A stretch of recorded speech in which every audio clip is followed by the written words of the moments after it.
शाबाश लड़की, अब किया ना तुमने कमाल। और अब अक्सर ऐसे ही कमाल करती रहना। मगर मुझे अफसोस है कि मैं इतने अच्छे इंसान को बेवकूफ़ बना रही हूँ। देखो लड़की, ये ज़मीर नाम की चीज़ जो है ना, ये सिवाय इंसान को नुकसान पहुंचाने की और कुछ नहीं करती। मगर तुम क्या समझती हो काशिफ सदा तुम्हारा ही रहेगा, तुमसे शादी करेगा? अरे जब उसका मतलब पूरा हो जाएगा ना, तुम्हारी तरफ पलट के देखेगा भी नहीं। उन दोनों ने बार बार मेरे जहन में ये बात बिठाने की कोशिश की कि अगर मैं वो नहीं करूँगी जो वो लोग चाहते हैं तो ना ही मुझे नुकसान उठाना पड़ेगा, बल्कि वो काशिफ को मेरी सारी सच्चाई बता देंगे। और मैं ये बात सुन के बहुत घबरा जाती थी, क्योंकि काशिफ मुझे एक बहुत मासूम और शरीफ लड़की समझता था।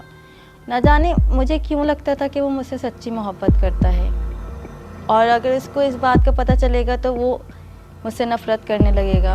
मैं उसको खोना नहीं चाहती थी, क्योंकि मैं भी उससे मोहब्बत करती थी।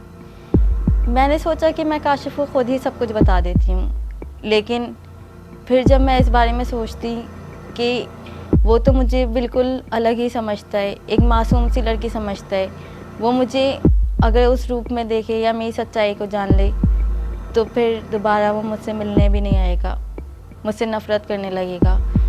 इसी कश्मकश में थी मैं, और साथ साथ काशिफ से मुलाकातें भी करती रही।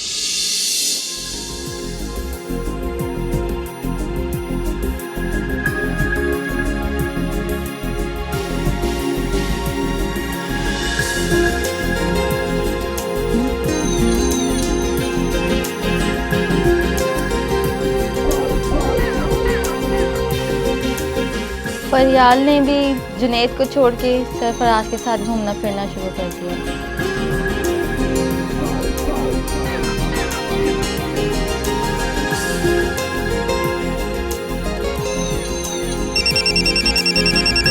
Oh no. हाँ हेलो, मैं ठीक, तुम बताओ। अच्छा, मुझे पता ही नहीं चला। अरे नहीं, अभी मैं बिजी हूँ, मैं हैदराबाद में हूँ, अभी पॉसिबल नहीं है। चलो ठीक है, मैं तुमसे बाद में बात करती हूँ, ठीक है? Okay bye. खैर तो है ना? किसी कॉल थी? कज़न है मेरी, पीछे पड़ी रहती है। मैं उसको छोड़ के कहीं नहीं जाऊँ, बस सिर्फ उसी के पास रहूँ। अब ऐसा थोड़ी हो सकता है। इतनी फर्क है तो मुझे बता दो, मेरा भी एक दोस्त परेशान है। सरफराज, क्या तुम ऐसा समझते हो? मजाक कर रहा हूँ यार। हम चारों, मैं, काशिफ, फरियाल और सरफराज कई बार एक साथ शॉपिंग पे गए। हमने बहुत एक दूसरे के साथ मज़ा किया।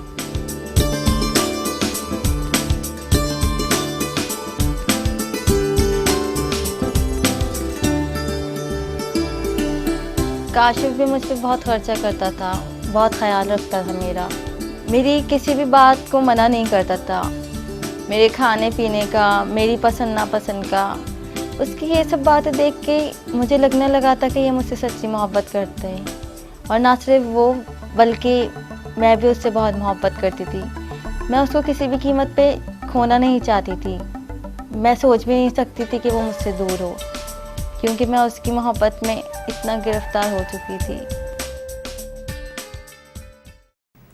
मैं देख रहा हूँ कि रुखसार आजकल कुछ ज़्यादा ही डिस्टर्ब है, इसलिए मैंने कुछ प्रोग्राम बनाया है। क्या प्रोग्राम बनाया है? यही कि मैं और रुखसार आज रात अकेले कहीं गुजारेंगे। मौसम और माहौल तब्दील होगा तो ये फ्रेश हो जाएगी।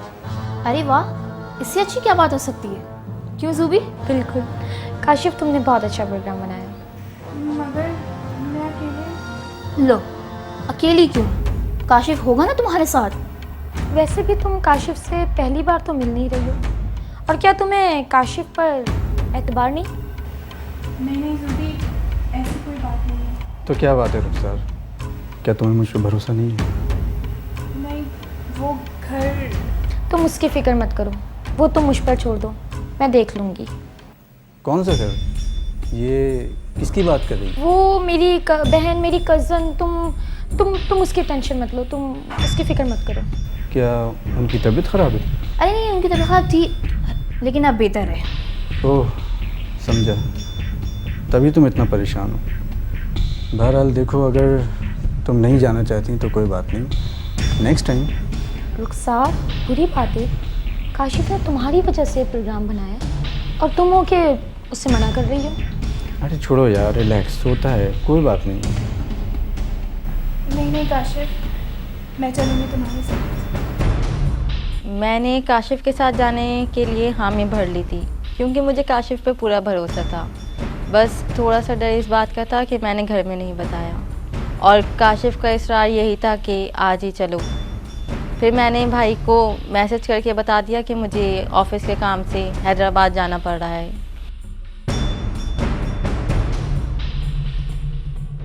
और वैसे भी जब से मैंने घर में चीज़ें लानी शुरू कर दी थी तो भाई और भाभी का रवैया मेरे साथ दुरुस्त होता रहा। जानती हो मैं तुम्हें यहाँ क्यों लाया हूँ?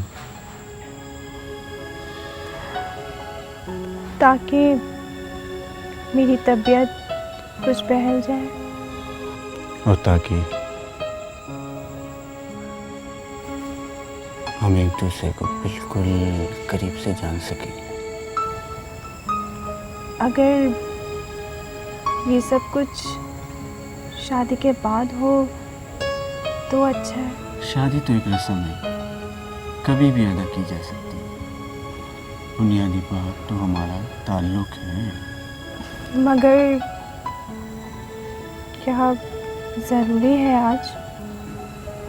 पागल लड़की, ये हसीन पल, ये तन्हाई, ये खामोशी रोज़ रोज़ कहाँ मिलते हैं।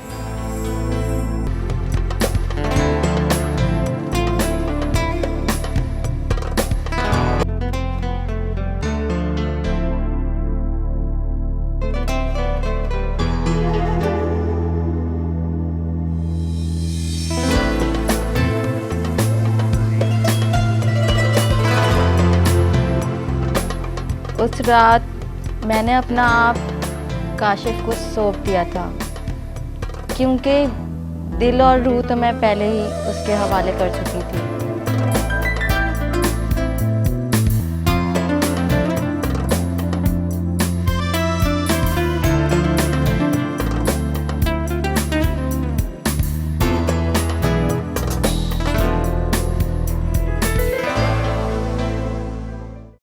जब तोहफों से लदी हुई मैं घर पहुंची तो भाभी का मुंह बंद हो गया, और ये देख के मेरा हौसला और भी बढ़ा और खुशी हुई मुझे।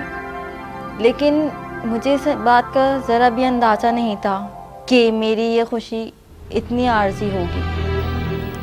ऐसा कभी हुआ ही नहीं कि मैंने फ़ोन किया और काशिफ ने कभी उठाया ना हो। तुम उसे कब से ट्राई कर रही हो?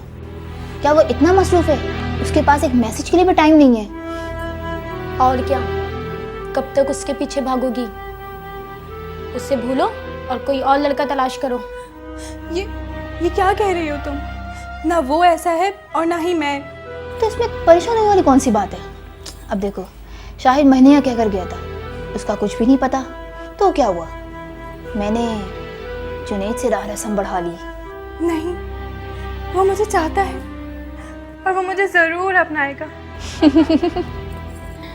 अरे बेवकूफ़ पगली, तुम इन मर्ज़ात की फितरत को समझी नहीं। जब तक इनका मतलब पूरा नहीं हो जाता ये तुम्हारे हैं, और जैसे ही इनका मतलब पूरा हो जाए ये भूल जाते हैं। वो तुम्हें भूल गया, तुम उसे भूल जाओ। तुम शायद भूल रही हो, हम तो खुद लोगों को बेवकूफ़ बनाकर लूटते हैं। अगर हम ही लोगों के हाथ खिलौना बन गए तो फिर क्या होगा? मुझे पता था तुम शुरू में ये हिमाकत ज़रूर करोगी, इसीलिए मैंने तुम्हें शुरू में इतनी इजाज़त दे दी थी ताकि बात तुम्हारी खुद समझ में आ जाए। चलो छोड़ो, ये रोना धोना बंद करो। आज मैं तुम्हें एक नई पंछी से मिलवाऊंगी जो जाल में फंसने के लिए खुद अपने पर फड़फड़ा रहा है। मुझे इस बात का यकीन आ गया था कि काशिफ भी मुझे सिर्फ मतलब के लिए ही इस्तेमाल कर रहा था। मुझे बहुत अफसोस हो रहा था, बहुत रोना आ रहा था कि अब मैं क्या करूं। तो फरियाल ने मुझे बहुत समझाया और उसने एक और लड़के से मेरी दोस्ती करा दी जिसका नाम शहरियार था। वो भी उसी तरह बड़ी बड़ी बातें करता। उसकी उन बातों से अंदाज़ा हो गया था कि वो भी बस मेरे साथ वक्त गुजारी कर रहा है। और एक दिन उसने भी वही फरमाइश की जो काशिफ ने की थी। मुझे इस बात से एतराज़ था, लेकिन फरियाल और ज़ूबी का कुछ और ही ख्याल था इस बारे में। शहरियार की बात मुझे माननी पड़ी और फिर एक दिन वो भी कहीं गायब हो गया।